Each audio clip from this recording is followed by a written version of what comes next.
As I mentioned just now, we have a star-studded panel to help you understand what are the intricacies of having an online presence. So without much ado, let me introduce you to the panel which is going to talk to you about get your business online and what are the things you can do from an online perspective. So first of all, let me introduce you to one of the pioneers in this industry, one of the person who has been working with small businesses for the last 30 years, Mr. Ashok Mandare, who is the CEO and founder of Indiacom Yellow Pages. More popularly, you would know him as the founder of Sesa Yellow Pages. Mr. Mandare, please come on stage. Give it up. He's come all the way from Pune to be with you guys. Thank you, Kartik. Welcome, Mr. Mandare, please. All right. Whom do we have next? So I know, a lot of you work and are absolutely delighted with some of the Google products. You work with some of our partners. Let me introduce you to one of our preferred small business partner, a guy who runs a company by the name of Effective Responses, the Vice President of Effective Responses, Mr. Gaurav Oberoi. Gaurav? He has come all the way from Delhi today morning to be with you guys. Give it up for Gaurav, come on. Hi Gaurav, thanks. So Gaurav's company helps about 200 to 250 small businesses go online and use the power of internet and Google on an every month basis. And this graph is only increasing month on month. Whom do we have next? Another pioneer in the space in India. A guy who has been making websites for a living from the year 1995. A guy who's founded one of the most successful web design companies in India. Please give it up for Mr. Umesh Tibrewal, the CEO and founder of V-Splash Technologies.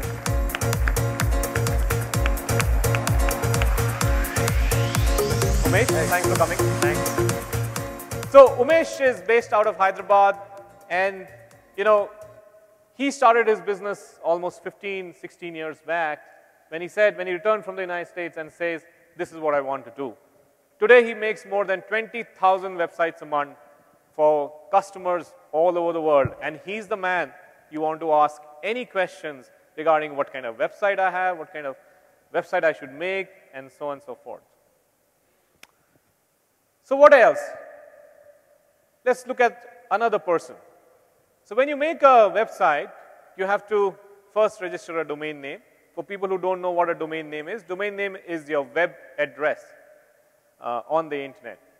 Today we have the country manager of Melbourne IT India Limited, Mr. Sanjeev Sharma. Sanjeev, come on board. Sanjeev has come all the way from Delhi, guys. Come on. Melbourne IT is the world's 6th largest registrar with more than, hi Sanjeev, with more than 6 million domains under management. That means there are more than 6 million small businesses who are using their services.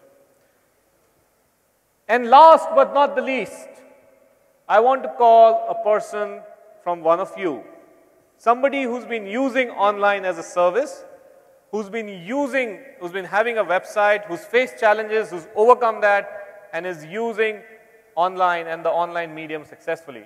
Please give it up for Mr. Sameer from Bangalore, who runs an interior design company.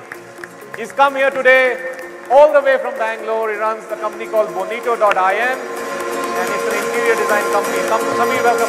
Thank you very much. So Sameer is one of you.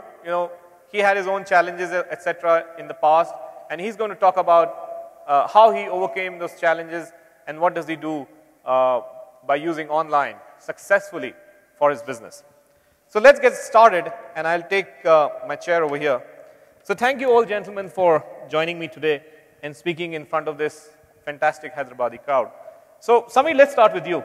Why don't you tell us a little bit about your business, how you started, what were your challenges, and what do you do actually using the online medium?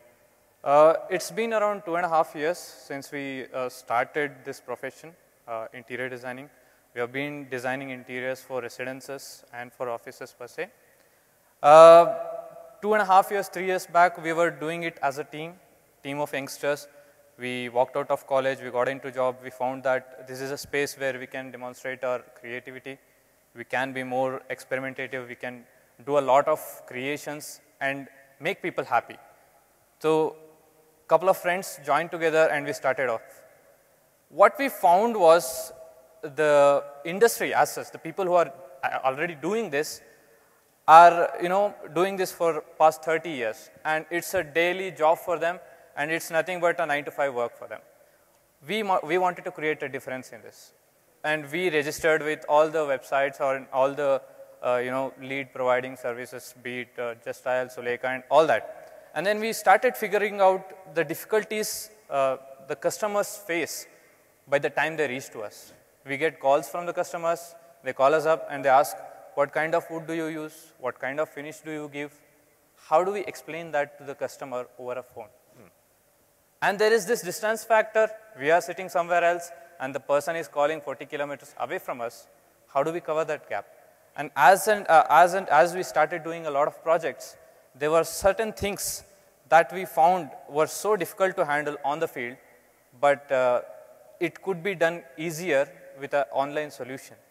And I met a friend of mine who suggested for us to go online. And online in the terms of a website, in the terms of a video channel, in the terms of online advertising. And slowly we started understanding these fields. We started understanding how social activities, social media can be helpful, how a website can be helpful, how a video channel can be helpful. And given the last year, I think it has been a fantastic journey.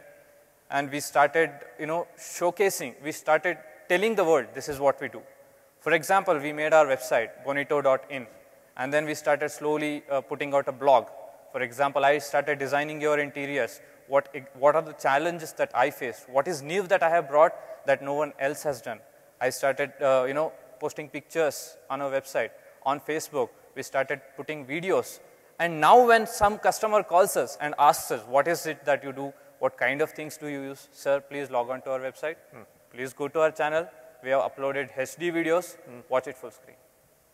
Fantastic. So this has been the kind of effect, and this is the advantage that we have got with the online presence. Great. I mean, I think that's very good for everybody to hear. But just taking a step back, when you were starting your business, I'm sure you must have faced a lot of challenges in terms of marketing your business, etc. So why did you think online? And when you were actually going online, what are the challenges you really faced? I would say the kind of customers. I know my business well. So when I've done this business, I know who are the people who are coming to me.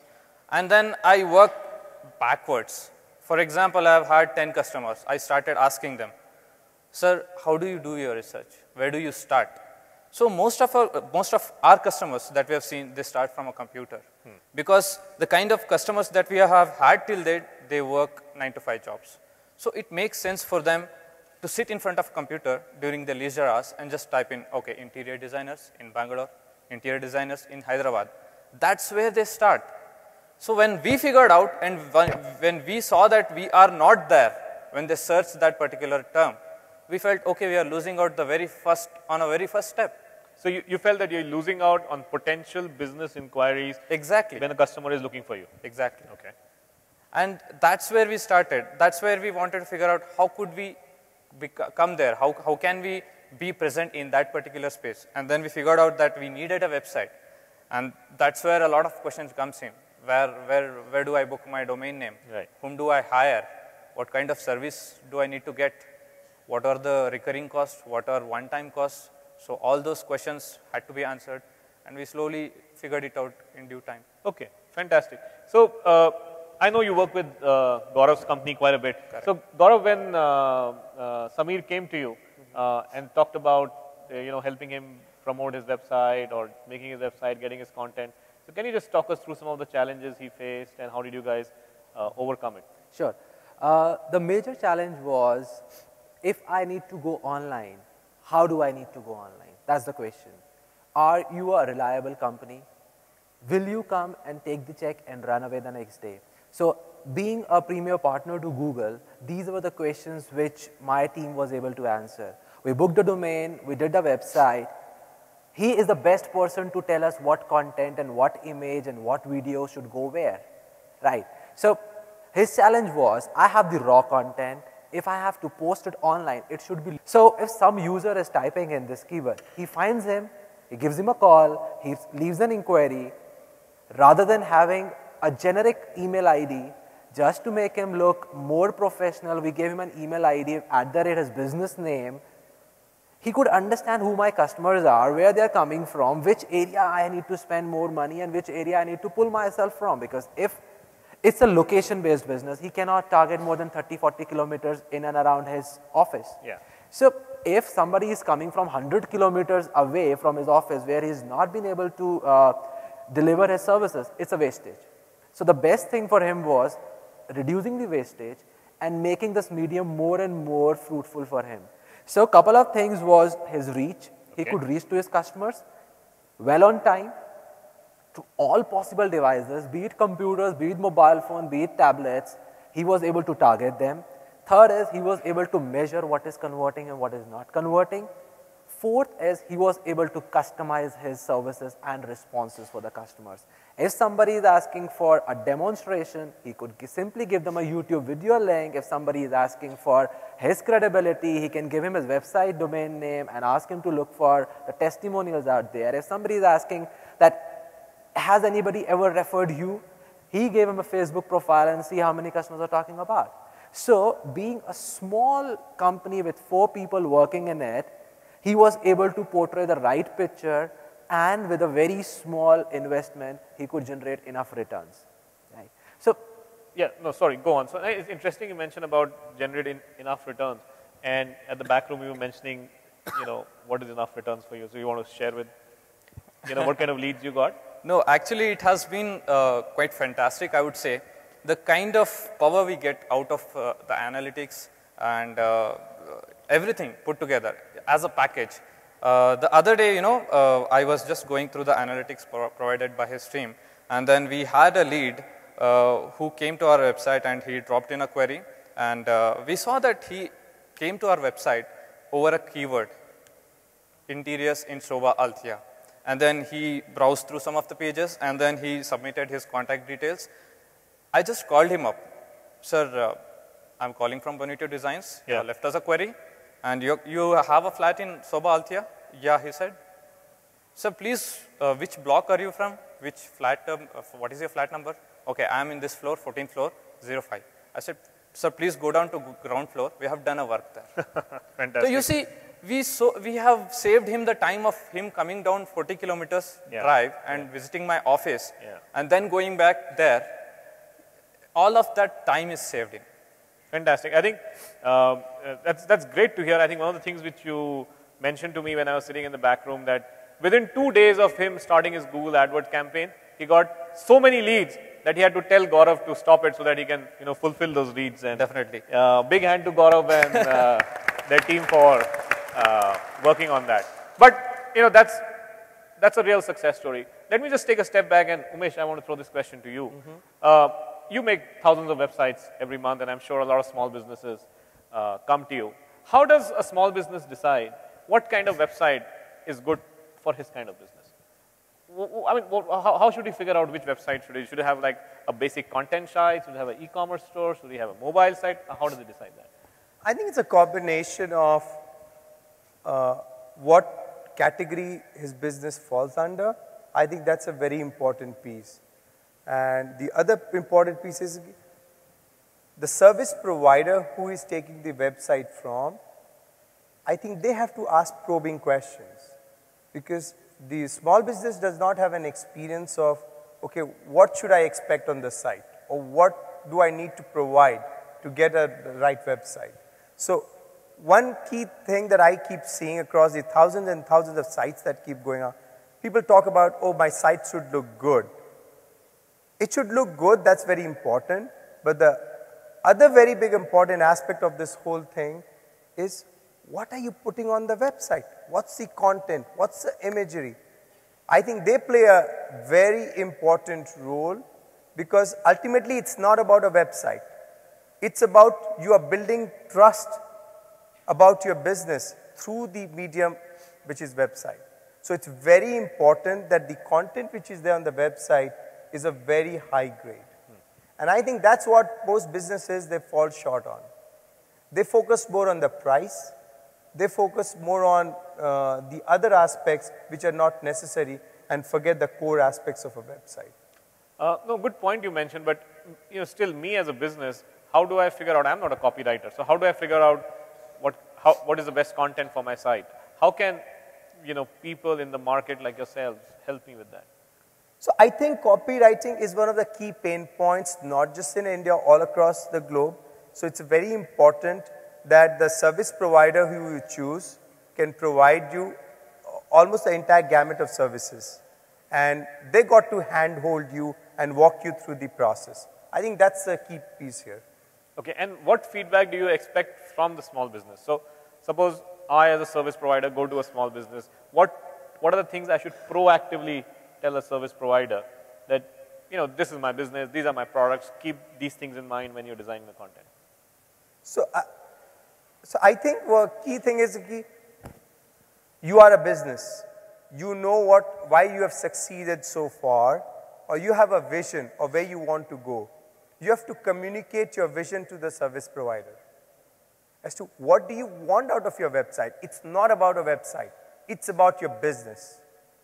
And it's about making your business successful.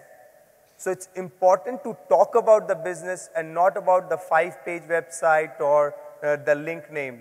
Those things are secondary. The primary thing is a business. The more you tell about your business, the more you share your passion around your business, the service provider will come and put his arms around you. I think that's the most important message out there. Yeah, good point. Sanjeev, another point to hear now, and a critical part of any business online is the domain name. And there are a lot of issues. I know it's only a product which costs 500 rupees at the higher end, or maybe now 600 rupees. And a lot of people don't pay attention to it. And when suddenly, I get a lot of calls, I've been working with small businesses for the last 10, 15 years now. Suddenly you get a call from small business, hey, mera website down ho gaya. Mera domain kisi ne hack kar liya. I keep getting this, and then what am I supposed to do now? My domain has been hacked by somebody, what do I supposed to do now? So, you run 6 million domains, your company runs 6 million domains. Why don't you just kind of take our audience through some of the key aspects of what is a good domain name, how to protect it, and so on and so forth? Kartik, as you rightly mentioned, domain is the most critical part. So we know a term called internet or the world of internet, but domain happens to be the first step or the entry point into the world of internet. Domain should be treated as the most important aspect. It is actually a real estate or it's an internet asset of a business. And in terms of having domain names, we within the industry talk about, say, internet relate to a car and domains becomes the tires of the car. So one business should actually have minimum of 2 domains, which could be one global, which is .com, and also local, which is a .in domain. In terms of .in domain. Okay. In terms of selecting a domain, it should be very related to the business and the service they are providing. So it could be like a small, it shouldn't be very large. It shouldn't be like 3 words in a domain name. It should be single or maximum 1.5 word kind of a thing. And protection of domain. So if you're buying a domain, you should make sure that it should be from a very reliable source. As Gaurav rightly mentioned, it shouldn't be from a person who actually closes the shop next day and then takes all the details about the domains. So you should actually take all the authorization or registry keys of the domain. So there's a domain name and then there's a registry key. This is pretty much like a PIN number of your credit card. You have a credit card, you have a PIN number. You have a domain name and you have a registry key for it. You hold on to this, that's your property, your asset. And always buy domains from very reliable business which has been in the marketplace for long, say Indiacom. It's been for a very long period of time. So buy domains from them.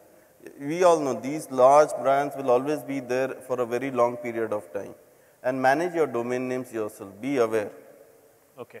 Now, this is great because, domain is the key aspect for your business. If a lot of times small businesses come to me, they tell me that, we don't know who manages a domain. Number one, first take control of your domain name. That's, I think, the most important thing. And then be involved in choosing the right domain name for your company. Your domain should reflect what your business is, what your product is, what is the brand of your company, because search engines recognize that. And that is the most important. Mr. Mandore, let me kind of turn to you now.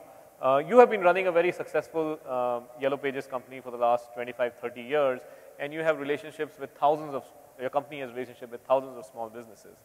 What I want you to address over here a little bit is, what are the challenges you see as the world is now changing, where small businesses see new ways to advertise the business, new ways to promote the business? What are the challenges some of the small businesses have been talking to you about, and what is your advice for them to overcome it? Yeah. So let me first quantify in terms of our experience. It's 22 years, 43 Indian cities, more than 60,000 advertisers who sometime or other had some paid relationship with us. And Yellow Pages is all about SMBs. Right. So I can claim that we have a fair understanding of what goes on in this domain in terms of advertising needs. Without any doubts, what we have seen over the last 5 years is that internet is the new marketplace for SMBs.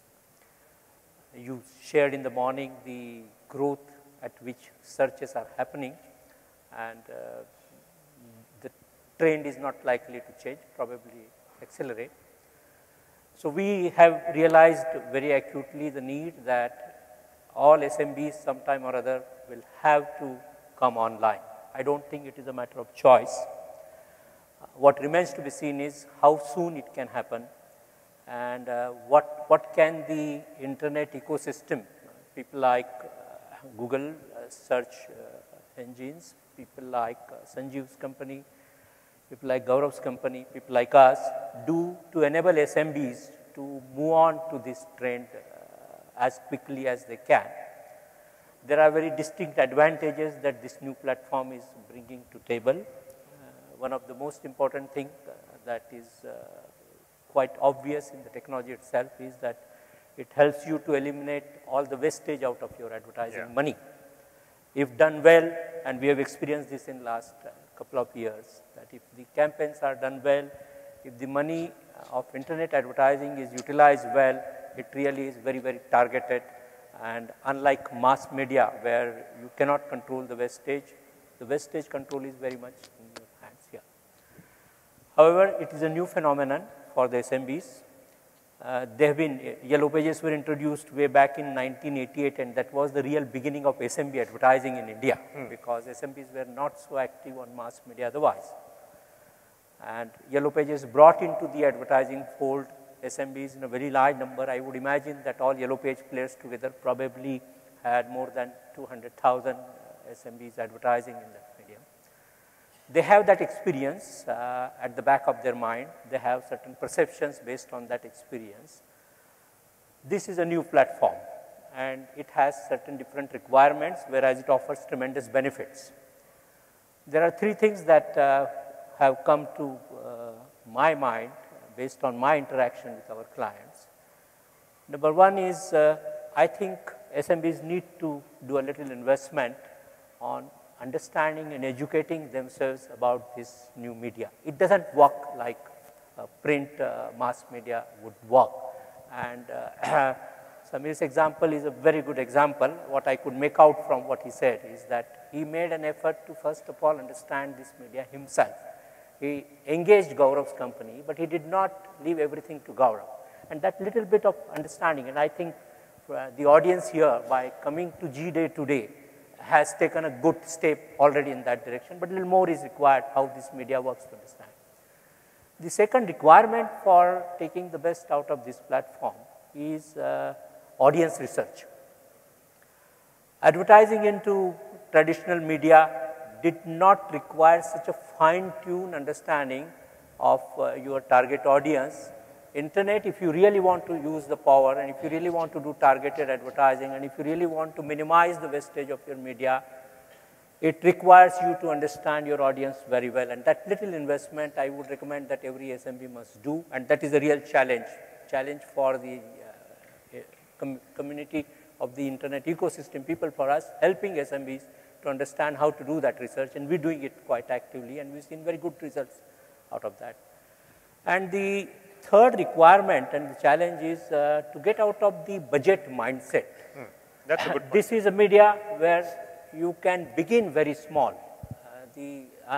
We also came across a number of cases in the market where people actually did not put their money properly to use and didn't go, like he mentioned, didn't go with a trusted partner, took a shortcut or tried to save a few rupees here and there, and the money did not produce result, money was wasted.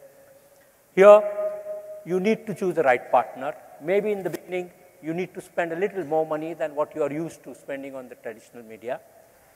However, once you made a beginning, the control or the power of your expenditure is in your hand, and you can scale it up or down depending on how you are getting result. This is a media where we've seen in last 1.5 years that little bit of a experimentation is involved, and once you get hang of it, then the ROIs can be really very, very high, very huge, and those clients who got hang of it, and there are many cases like this, are now sort of married to the medium. So I would summarize that probably understanding the medium well, little investment there, understanding your client target segment well, and being little flexible in terms of the initial investment required to get started on the medium are the key issues that need to be addressed both by the SMB community as well as by all of us to make the transition smooth and faster. No, I think those are three very good points you made, Mr. Mandore. So very quickly to you, Gaurav. So, you know, I have had a lot of interaction with small business, and even today somebody was telling me, hey, you have, you know, your PSP partner, etc., but they are so expensive. I have my uncle's grandnephew who kind of can do Google AdWords for me. What is your answer to people like that? You know, expensive and not expensive is a subjective statement, right? I would say if something is giving you returns and those returns are much more than what you could generate without using that medium, I would not call it expensive, one. Second, there is no right budget. As Ashok said, you can start very small. There is no budget that I want $1 million for you to come online, not at all. You can start as small as 10 rupees, 1,000 rupees, 100 rupees, 500 rupees. Yes, initial investment in a property is a little higher. You need to get a domain, you need to get a proper website done, you need to invest in content and some time of your own, which is an opportunity cost, and get your property right. But later on, as unconventional media where newspapers come and say TOI has a reach of 5 lakh people in Delhi NCR, doesn't mean that I have to invest a fortune in, for an advertisement in Delhi Times, right? Here, online doesn't talk about how much search volume and what price. It's a democratic platform. You come with a very small investment, you can compete with the top player. You see what kind of revenues you are able to generate, extend the expenditure, and you will get more returns. So slowly as your business grows, your investment grows, and it's like chicken and egg. So what comes first would remain forever. So if you put in money, that grows. You put more money, you get more money out of it. Yeah, but the question I still not does not still answer my question is why should somebody choose a preferred partner of Google, for example, and why should you not go by anybody else who's sitting next to his office? So all the things which we were talking about, is the company reliable? Does the company actually understand what's good, what's bad, and what's ugly? Does the company understand the policies of Google or not? Anybody can run an AdWord account on his own. You don't need any partner. You don't need any company. But are you good at it? Do you really want to put all your time in running an AdWord account, which is only a marketing activity for you, or you want to focus on your interior business, right? I can't do interior business, but I can do AdWords fantastic in the country, right? So let me focus on my work and you focus on yours. So it's more of collaboration now. And why to choose a right company? Because ultimately it all boils down to ROI.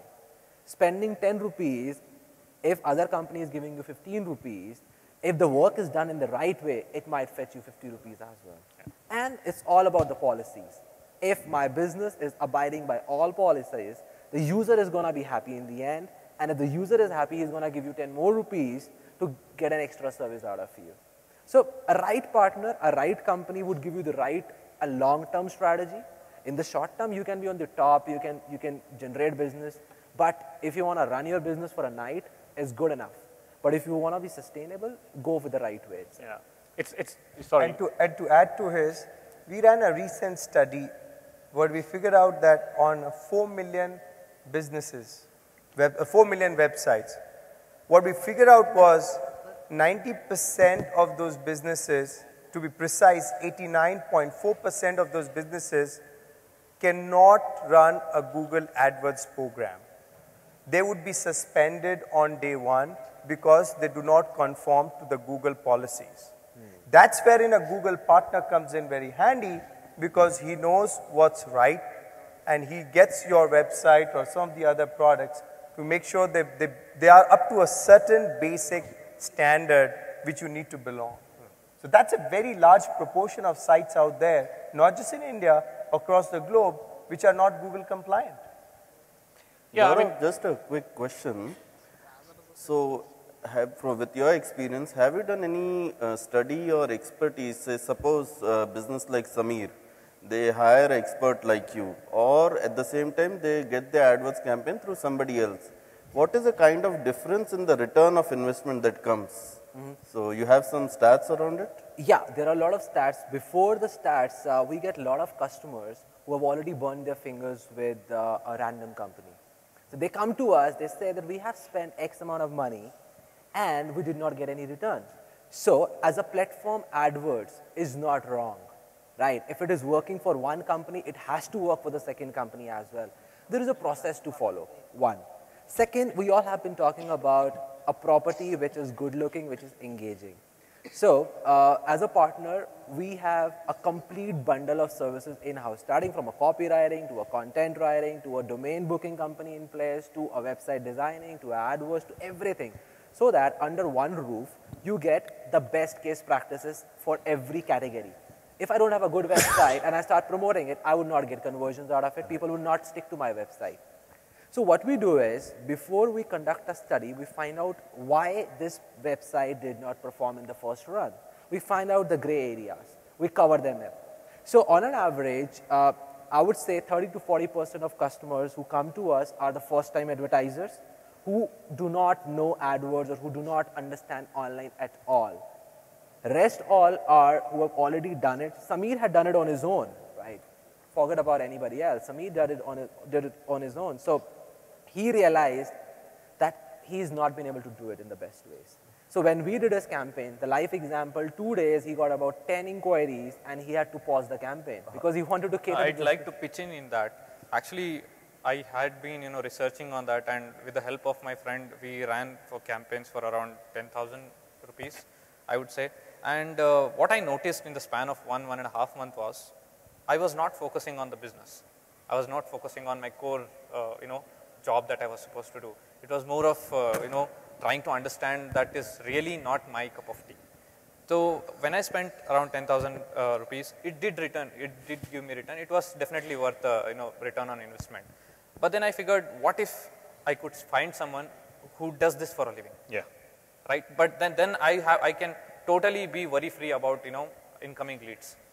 And then I started finding people who could do this, and then I figured out that Google has a certification which is quite stringent, and I found out there are only 4 companies that have cleared this, and I found luckily Gaurav's company, and I thought let us give it a shot. And on a very first day when we got around 8 leads, we as a partner, we discussed that this is something that we cannot cater at this point of time, and then we stopped the campaign. At that point of time, there was relief. Okay, we don't have to worry about customers now. All we have to do is we have to worry about the process. Yeah. Fantastic. So that was a nice relief, and I think that is something that every business should think of. I think wouldn't it be good for all of you not to worry about how to get more customers, but just figure out how to cater to those customers. So I think Gaurav, great work once again. It's like, you're sitting in the shop and you're wondering, aaj koi aayega ki nahi? Great. So Umesh, let me throw this question to you, and I'm going to ask you to talk about 3 fundamental changes which are taking place in the ecosystem. And I know you've done a lot of work around it. One is local, the second is social, and the third is mobile. Why don't you kind of take the audience through some of these trends and changes which are taking place, and what is it that they can do to fulfill these 3 things? Very interesting. This is something very close to what we are doing and what we see from, let's start with social, for instance. If you look at the economic times of today, a very big article today is on CCD, how it started off as a broadband parlor, but today it has completely turned on into a cafe, and how social, the entire revolution of what it has done, the entire aspect of its growth has been centered around social. The number of fans that it has, and how more than 60% of the fans interact with CCD on a regular basis. How they criticize some of the furnishings in a new cafe, and how that gets replaced in a matter of 24 hours. So it's all about social. So it's a medium you cannot choose to ignore. It's a medium that small business can think it's not for me. Absolutely not. That's where consumers are coming on to. That's where your customers are going to. Are you there? That's what you need to keep asking yourself. So Facebook and Twitter, you have no option but to be there. Second, and talking about the local piece. I think if you really look at it, the money that we all spend day to day, we spend all our monies, at least 60% of our money in a radius of 6 to 7 kilometers from where we live. Whether it's on food, whether it's on clothes, whether it's on just about anything. 60% of the money is spent on around the businesses which are located around our residents. So local has become a very important part of this entire chain. Now, and that's wherein the mobile kicks in, because mobile detects the location of where you are. It helps connect the location and the person. So the big problem today is most of the businesses are not optimized for mobile. In fact, a recent study that we ran across again these 4 million websites was only 6% of these websites are optimized for mobile. 94% of the websites are not optimized for mobile. But look at what's happening around. How many of you have a smartphone out here? More than 60%. Look at it. Now, if 94% of the searches that you make on your smartphone do not yield you results, chances are those businesses have lost on you. You would have figured out on only those businesses that figure out on your smartphone. So it's very important for businesses to go mobile. Because consumers' behavior, consumers are moving up here, and the SMB experience still lies on the lower end of the curve. So it's extremely, extremely important for businesses to optimize the experience and the trust levels for the mobile. Good point. But as a small business, my first struggle is how to make a website. Now you're telling me make a mobile site, and you're also telling me get your consumer experience up. How do I do? I mean, it's like, do I come to you, Gaurav, after that? How do I kind of handle so much? It's not and I have to business to run, Umesh, by the way. No. It's not rocket science. That's what comes in. You really need to come to professional service providers. I was talking to Samir just before we came in. I asked him a question. Do you know how many of your consumers come from the mobile? He made a very important point. He said 50% of them come from the mobile, 50% of them come from the PC and the desktop. The other 30% come from the mobile. Another 10 to 15% come from the tablet computers like the iPads and the Android tablets. Look at it. 3 years earlier, where was this world? Did we have these smartphones? Did we have the iPads of the world? So from a 90% of the traffic on PC and the desktop, it has shrunk in matter of 3 years or a matter of 1,000 days into 50%, and in 1,000 days, mobile and tablet that did not exist has suddenly come up. If he was not on mobile, if he was not on tablet, he would have lost 50% of the potential customers then and there. Now, to answer your question, is it hard to build a mobile website? Absolutely not. Is it expensive? Absolutely not. Because you don't know about it, you feel it's rocket science. It's not NASA science at all. You need to go to the right service provider. That's when Google certifications and Google recommendations start helping these small businesses and lead them to the right place. Perfect. I think that's a great point. So I think you have all the data points to make sure. Probably you should, if you don't have a website, at least get a mobile site made as soon as possible. Quickly, Sanjeev, I want to turn to you, and before we get into the closing comments, just wanted to quickly ask you, there's this whole issue of trust and security, and how do I secure my transactions, so on and so forth. How does a small business kind of take care of all this, and what do you have to say about that? So basically, like the first entry points, there's a lot of, so at very high level, this industry is pretty much very unstructured here or anywhere globally. So every small business should consider few factors before they jump into online. So they have a domain name from a reliable source, get their website and everything done, and keep a total control of it. They should also know where their website is actually hosted, whether it's with a compatible data center or it's just like next door, sitting across a gully or somewhere over there. Once they are assured that their data is safe, then they can move on to the third step of their sales part of the cycle, whether they want to have an e-commerce application on top of their website, or they just need to have an online presence kind of a thing. Do they need to have an online channel, what is the sales part to it, or they just want to keep a low presence of it. So every small business should consider and keep a complete control of the internet assets with themselves. At the same time, use external experts, companies like Gaurav, Umesh, they all can help in developing a clean picture for them and be successful online. Internet is that powerful that they can actually have a complete sales channel without much of a cost. They can say, good example, Samir, if he would have had 5 or 7 executives on the road, he would have got more expenses than having single online sales channel for it. Actually, I would like to pitch in there. We have a CRM integrated with the current website.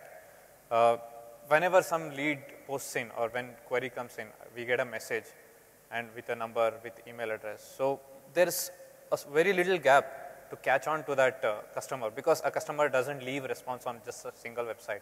He does that for 10, 15 websites. So when you make that first impression, then and there, half of that conversion is done. Yeah. So that advantage you always have. And this internet is actually category independent. I'd like to share a very beautiful example of this city of Hyderabad.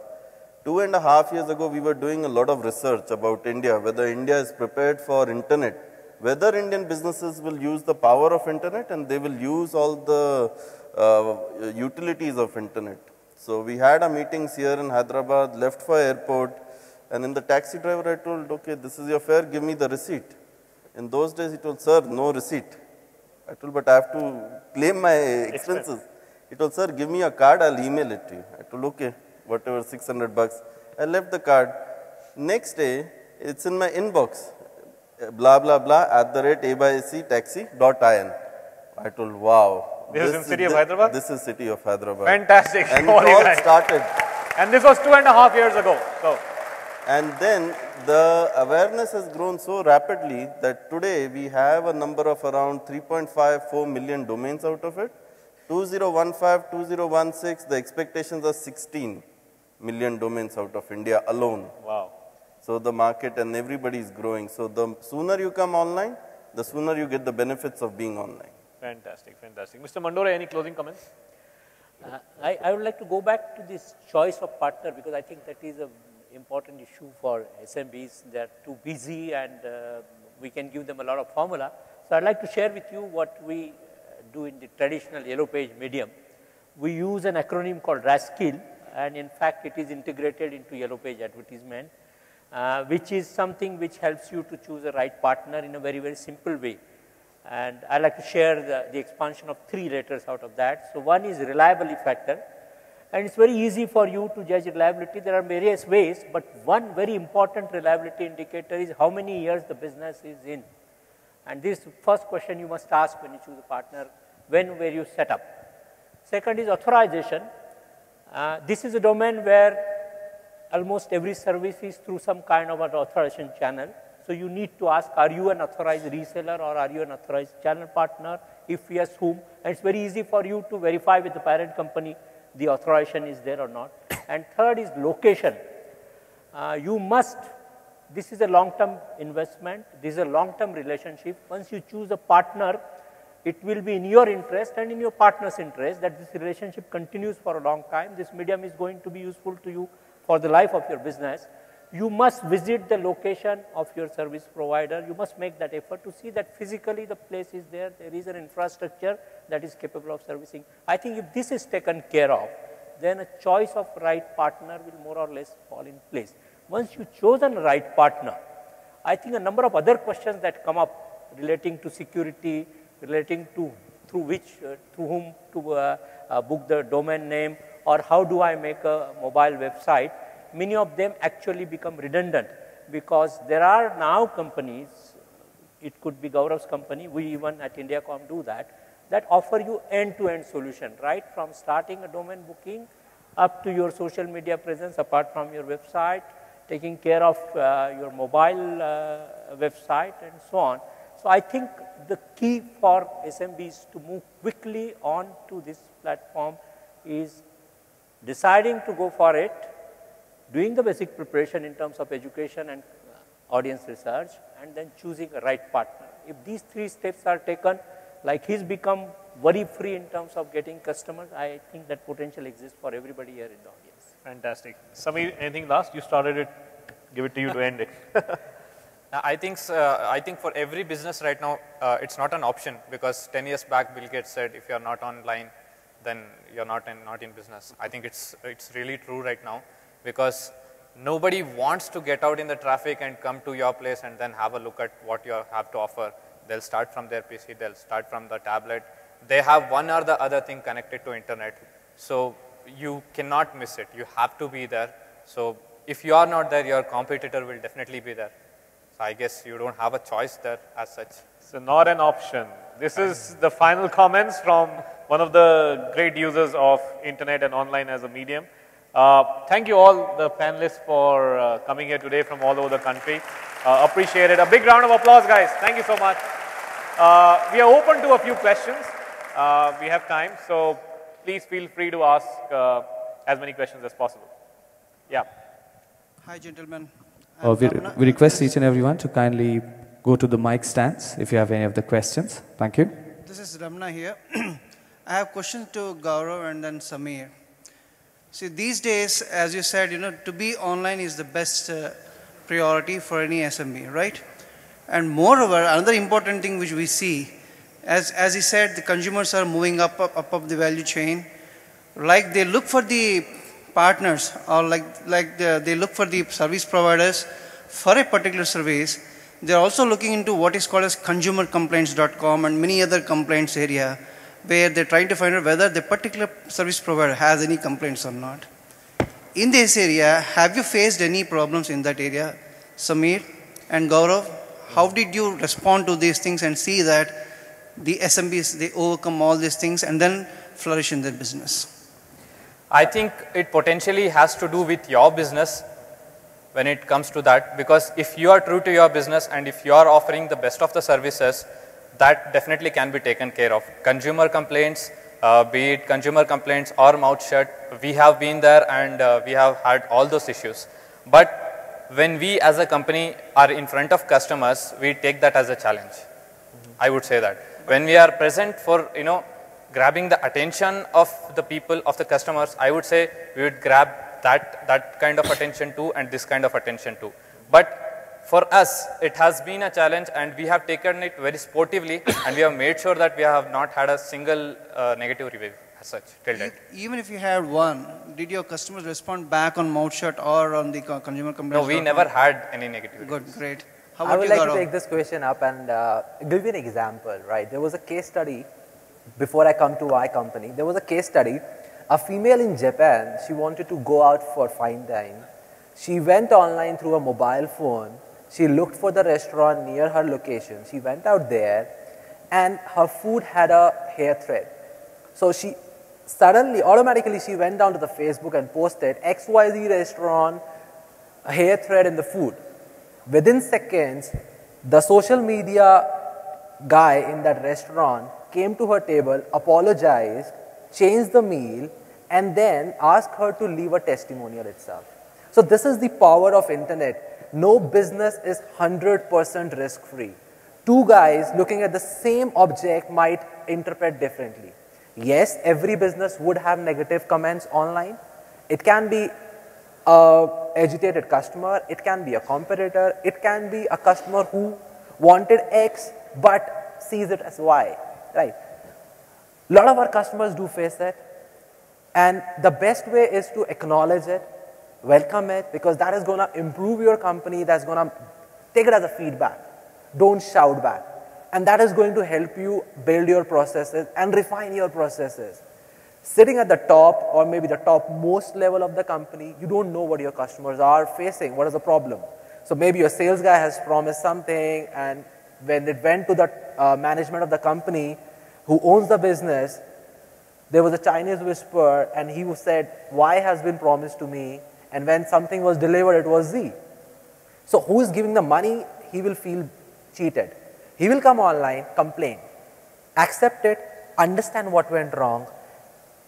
There were a lot of issues, right? When customers are coming online, initially when they spend a lot of money, they want results immediately. Nothing is overnight. So when they come and say, you came to me promising in organic ranking or maybe in paid ranking, I will be the only guy, because today there is no competition. Yes, you are the only guy in the paid competition. But tomorrow when the competition is growing, there will be 50 more advertisers. It's not in my hands, it's not in anybody's hand. So when the scenario changes, he will come online and he will feel cheated. There you need to educate him. If in case you're wrong, you need to go and apologize him and give him an augmented service. Because the medium is not wrong, you're not wrong. It's a circumstance which the situation where everybody is in is fishy. So it happened with everybody. It would have happened with everybody sitting out here as well. And that's a learning process. And I believe we should all welcome it. Right. As a business partner, do you keep tab on these kind of things and advise your customers? Yeah, definitely. There are products. Google Alerts happens to be one of them. We ask all our advertisers to subscribe to it, and at least for your name, your company name, so that you could get what is happening on web. If somebody is typing anything about Pensa Media, I get an email. So if there is any comment, anything online, anywhere on internet across the globe, I get an email immediately. So that I'm aware if it is negative, positive, what is happening, so that I can take an action to it. Right. Thank you. Hi. This question is to the content developers. I want to talk from user perspective. A user who is coming to a website and planning to take the services of the company. Right. These content developers, when they are developing the content, when they are posting the content, are they validating the content first of all? Okay. If you want to take it. I would like to take it. As a company, we have a lot of in-house content writers, and we have partnership with freelancers as well. So there are tools which let you know whether the content has been picked from somewhere, or it is a unique content or a duplicate content. So we have processes in place which figure out, is it the right content to go on any of our customers' website or not.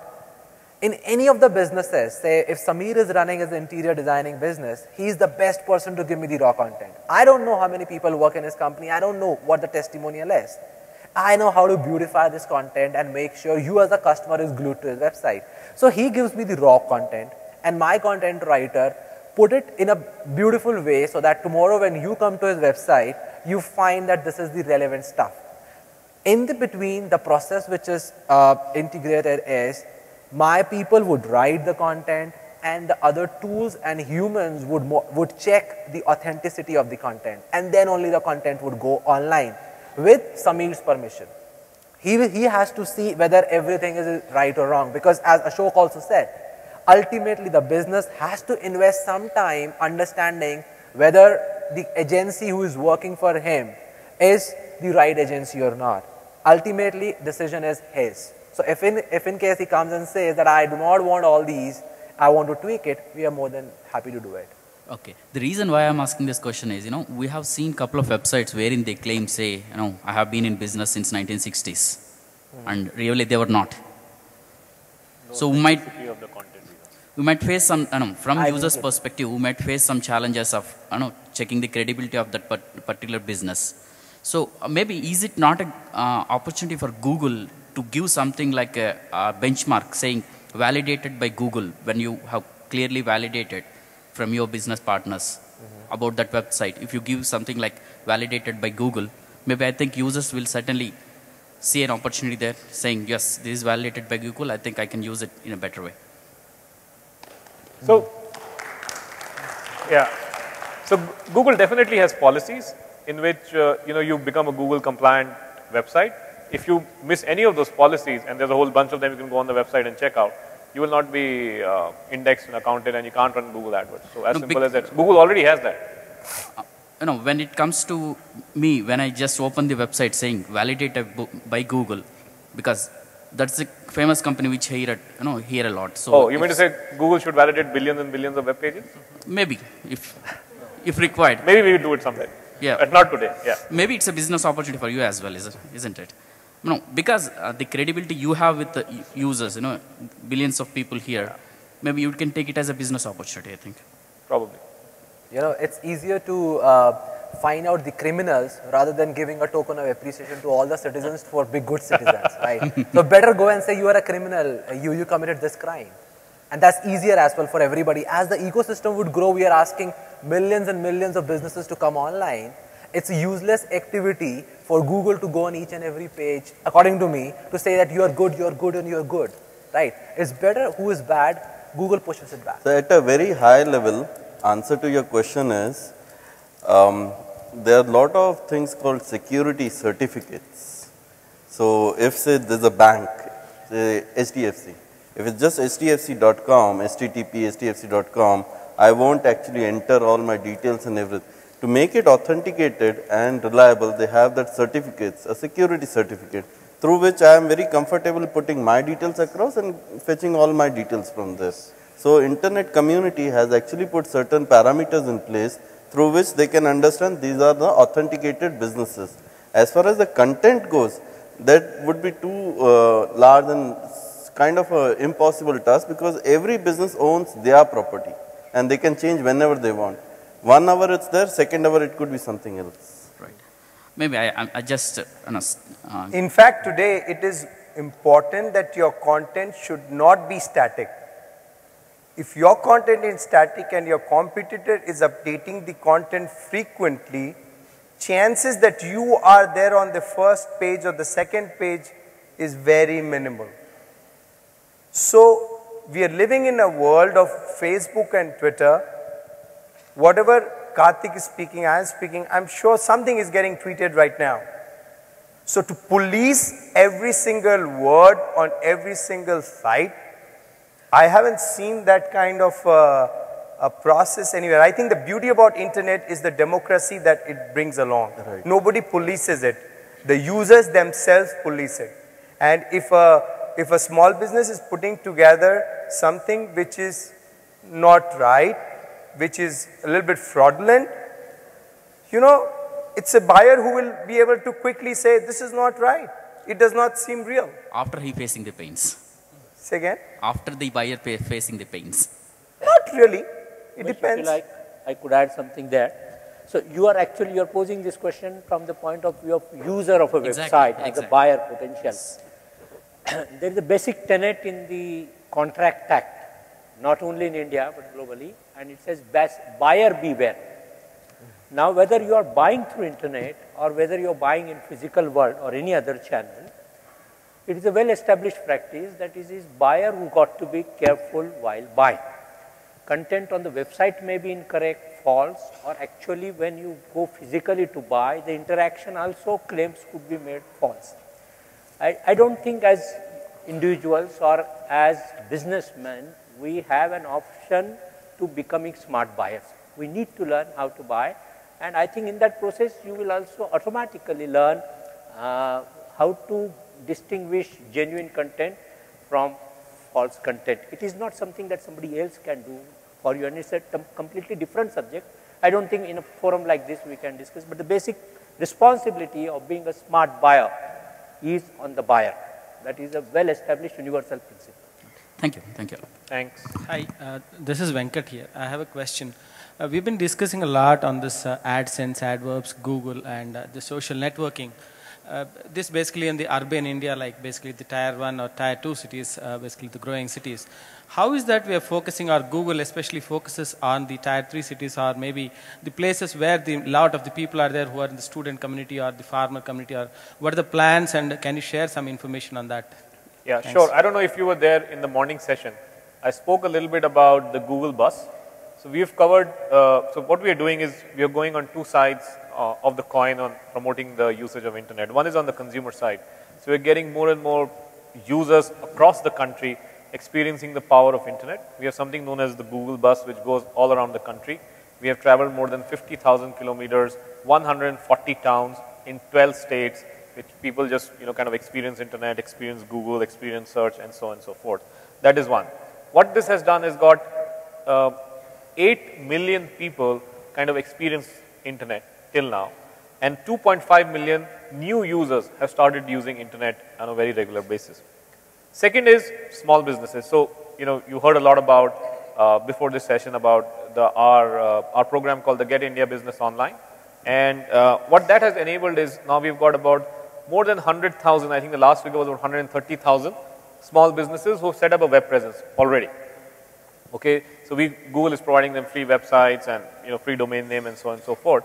And Google is investing that money on its own. So it's taking the cost of doing all these evangelization kind of activities and helping on one side the consumers, on the second side the small businesses use the power of internet. So there's a lot happening, and it will keep happening more over the years to come. Just adding two pieces of information here is Government of India and NIXI, National Internet Exchange of India. They are working enormously to spread the power of internet to tier 2, tier 3, or even small towns and villages. So earlier this year, there are 7 domain spaces which have been approved in local language, which includes Telugu, Gujarati, Punjabi, Bengali, and quite a few. So in coming 2 years, you will have an experience internet and the power of internet in your local languages. So it's going to that path as well. The reason is actually we do a bit of freelancing. Actually, being an IT employee, we do some freelancing in Tier 2, Tier 3 engineering colleges and MCA colleges.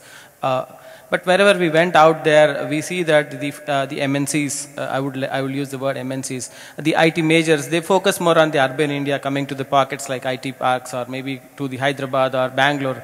Or maybe, but when you come to, there are towns around Hyderabad, maybe 100 kilometers range, where are 3-4 towns where there are a lot of potential business. So I would like to know the panelists, like, is there a focus seriously on getting out there and getting them also involved in this revolution of IT or in the internet revolution, or are there any steps, or what is the growth potential? I would like to ask. Of course there is. I think that is where the growth is going to come from. And even in the latest reports on internet, whichever you see, the maximum number of growth in terms of internet users, in terms of search queries, are coming from tier 2, tier 3, tier 4, small towns, so on and so forth. So companies like Google, some of the other MNCs, which you probably would have mentioned, will all go to these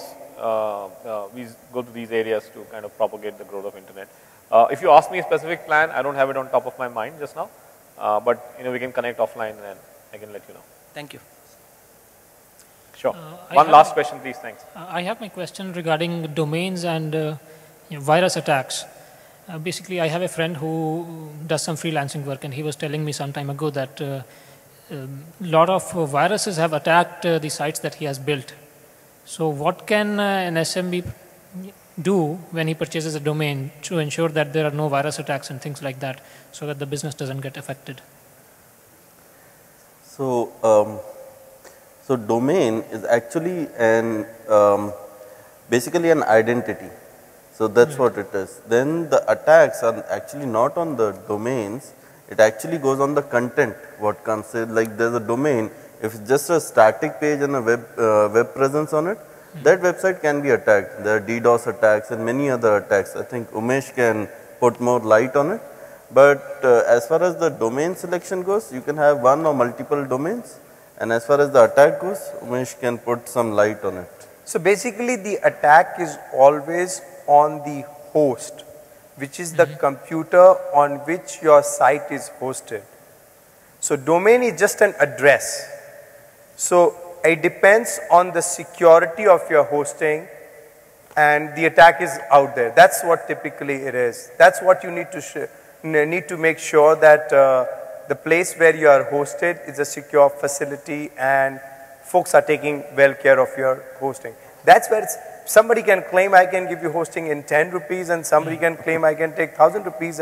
And that's where you get to figure out who is the reliable provider that he was talking about. That's where it kicks in. So this is where, like we have been talking about, have a reliable partner, say like Melbourne IT, we manage 6 million domains. So we manage pretty much 6% of internet traffic globally. If there's an attack on Melbourne IT infrastructure and these domains come under attack, 6% of internet will go down. So we need to make sure that we put in all the security measures, that there are bondages, that the attack cannot cross across to the domain part and the host of it. So virus can flow in from domain as well as from other sources. Right. So then, okay, let's say I purchase a domain and I also have a hosting server hosted. Then what is it that I can do to ensure, okay, I mean, maybe a couple I of think things that I can ask. help you out. If you have a website set up, never use admin as a username, first thing, and have a complex password. And I guess as a SMB, you will be going for a content management system, either be Joomla, WordPress, or Drupal, or any of this. You have thousands and millions of plugin in there where you can lock all IP addresses which repeatedly attack your website, and you have a couple of other plugins which block script injection and all that. I think this entire, if you are going for a CMS model, you don't have to be worried about security as such, because you have umpteen number of plugins which can secure your website. And I think that's where a good service provider comes in.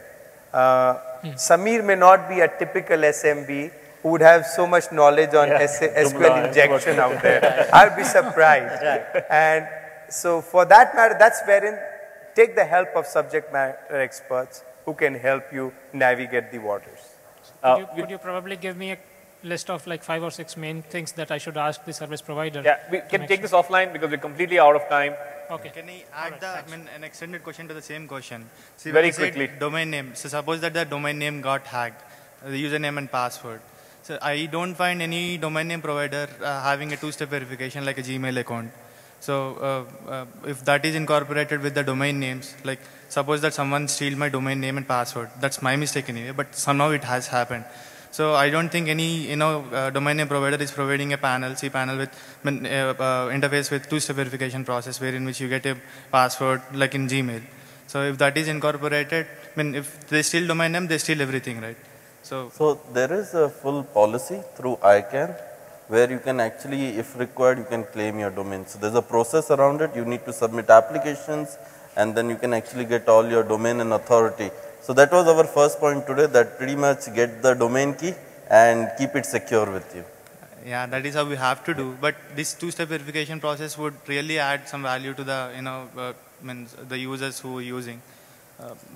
This won't be easy if someone has to steal the domain name. There is a process with ICANN process. Yeah, let me just add. So there is a process, but before you reach the process, I think it's important to secure your domain name so you don't reach that process. Yes. Yeah, but that's a long and lengthy process, and it's very uncomfortable. So I would not advise anybody. Yeah, that's the reason I'm asking the domain name providers to have the security check during the login. Suppose that you enter your ID and password. I'm sorry, we completely run out of time, but we are here. You can talk to us offline. We'll just get off stage. And just wanted to thank all the panelists for coming down from all over the country and talking to our friends here in Hyderabad. Thank you so much, and thanks for being such a great audience. Give yourself a big hand.